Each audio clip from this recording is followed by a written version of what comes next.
হচ্ছে Dhaka cantonment railway station.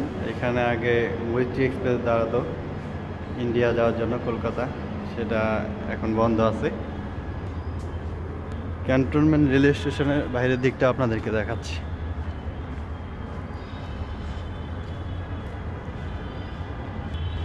এটা হলো ঢাকা ক্যান্টনমেন্ট রেলওয়ে স্টেশন,